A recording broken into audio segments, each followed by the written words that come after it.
அருமை தமிழர்களே, அன்பான வணக்கங்கள். நம்ம சென்னை மாதிரியான பெருநகரங்களில் இளைஞர்கள் பைக்கில் ஏறினாலே அப்படியே பறக்கிறதும்பாங்களே, அந்த மாதிரி போவாங்க. வேகம் அப்படிங்கிறதே அவங்களுக்கு ஒரு தனி அடையாளமாக இருக்கிறது.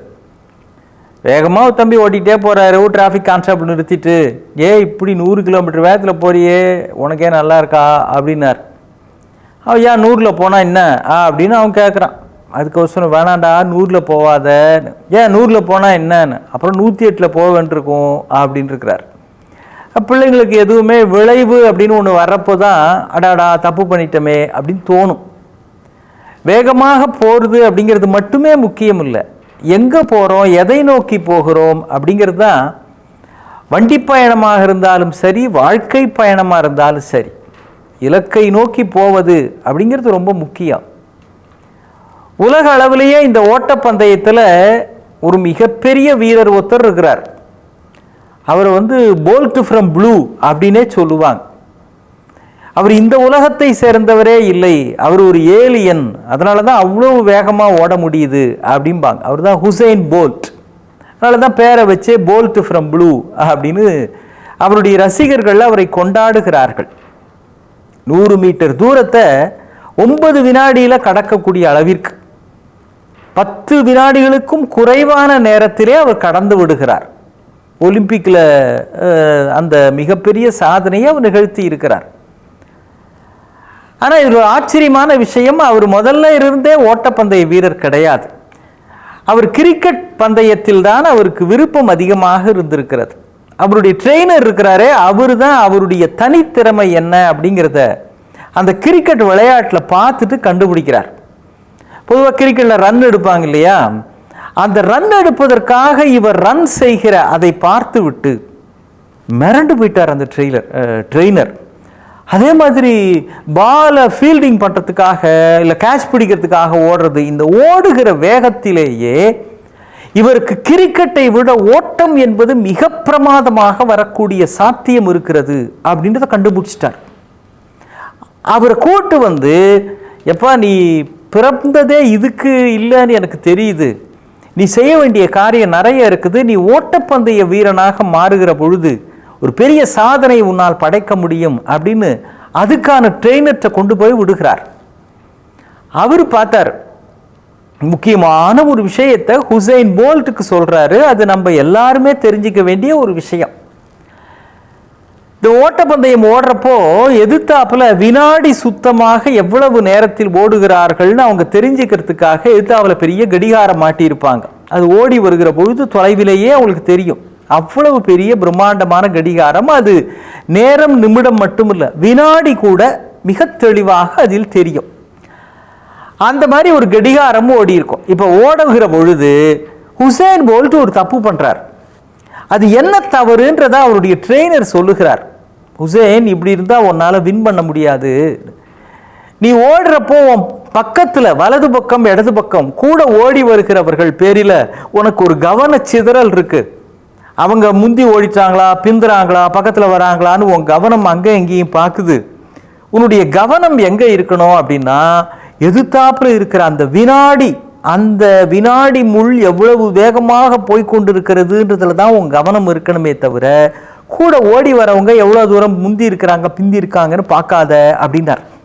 இது ஒரு முக்கியமான பாடம். வாழ்க்கையில் வெற்றி பெற வேண்டும்னு நினைத்து ஓடுகிற யாராக இருந்தாலும், ஓடுவதுன்னா ஓட்டப்பந்தயத்தை மட்டும் நான் சொல்லலை, இலக்கை நோக்கி ஓடிக்கொண்டிருக்கிற யாராக இருந்தாலும், ஆங்கிலத்தில் ஒரு சொற்றொடர் சொல்லுவாங்க, ஃபோக்கஸ் இஸ் எவ்ரிதிங் அப்படின்னு.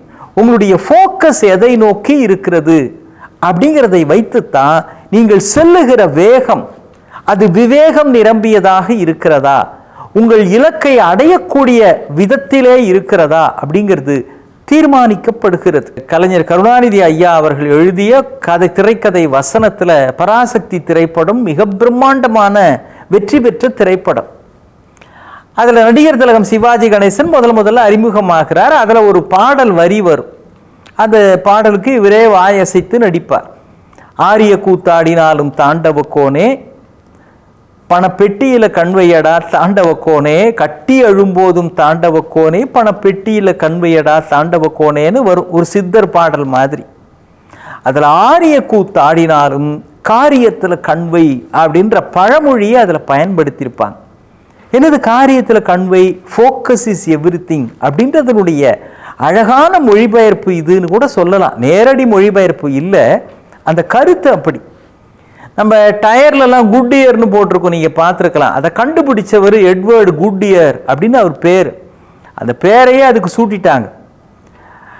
அவர் இந்த டயர் தான் இந்த வாகனங்களுக்கெல்லாம் அடிப்படையாக இருந்து செலுத்துவதற்கு மிக மிக முக்கியமான ஒன்றாக இருக்கிறதுன்றதை கண்டுபிடிச்சிட்டார். ஆனால் ஒரு பெரிய சிக்கல் என்ன, இதற்கு மென்மை தன்மையும் இருக்க வேண்டும், அதே நேரம் உறுதியாகவும் இருக்க வேண்டும். மென்மை வன்மை ரெண்டும் இருக்கணும். அந்த மாதிரி ஒன்று இருந்தால் இந்த வாகனங்களினுடைய பயணம் சுகமாக இருக்குமே அப்படின்னு இந்த ரப்பரை எப்படி மாற்றுறதுன்னு யோசிக்கிறார். ரப்பரை வச்சு தானே டயர் பண்ணுறாங்க. நம்ம அந்த ஆச்சரியத்தை நம்ம வீட்டிலேயே இருக்கிற டூ வீலரில் கவனிக்கிறது இல்லை. என்ன ஆச்சரியம்னா, நீங்கள் அது மென்மையாகவும் இருக்கும். ஒரு ஆணியோ அல்லது ஊசியோ இருந்தால் கூட அப்படி உள்ளே போயிடும், மென்மையானது. ஆனால் அந்த கனமான அந்த பாகங்கள், அந்த டூ வீலருடைய மற்ற பகுதிகளை நாம் உக்காந்தா நம்ம கனத்தையும் சேர்ந்து தாங்குகிற அளவிற்கு அது உறுதியாக இருக்குது. இந்த உறுதிப்பாடும் வர வேண்டும், மென்மையும் இருக்கணும் அப்படின்னு அவர் பல முறை முயற்சி செய்கிறார். தன்னுடைய சோதனை சாலையில் பல காலம் முயற்சி செய்கிறார், கிடைக்கல. அதை தூக்கி போட்டு வேற வேலையை ஆரம்பிச்சிடுறார். ஒரு நாள் ஒரு இரும்பு தட்டு அடுப்பு மேலே வச்சிருக்கிறாரு, கொதிக்கிறது. அது மேலே கந்தகம் பரப்பி இருக்கிறார். பக்கத்தில் ஒரு ஷெல்ஃபில் இருந்து இந்த ரப்பர் குழம்பு நிலையில் இருக்குது. அது எப்படியோ அது கொட்டி விடுகிறது. கொட்டின பிறகு இதை எடுக்க முடியல, அப்படியே இறுகி போய் இருக்கிறது. இவர் அப்படியே சந்தோஷத்தில் எகிரி குதிக்கிறார். என்ன, இறுகி போய் இப்பொழுது உறுதித்தன்மை வந்து விட்டது, ஆனால் அதனுடைய மென்மை தன்மை இழக்கலை. கந்தகம் கலக்கிற பொழுது இரும்போடு சேர்ந்து இப்படி ரசாயன மாற்றம் ஏற்பட்டு இரண்டு நிலையும் ஒரு ரப்பருக்கே கிடைக்கிறது அப்படின்றத வேற ஒரு ஆராய்ச்சி பண்ணிக்கிட்டு இருக்கிறப்போ டக்குன்னு கவனிச்சிடுறார்.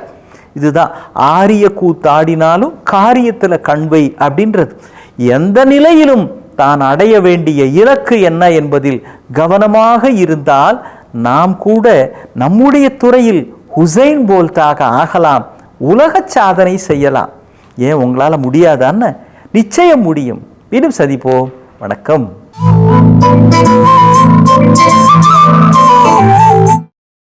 இன்னும் பல வீடியோக்களை காண சன் லைஃப் சேனலை சப்ஸ்கிரைப் பண்ணுங்க.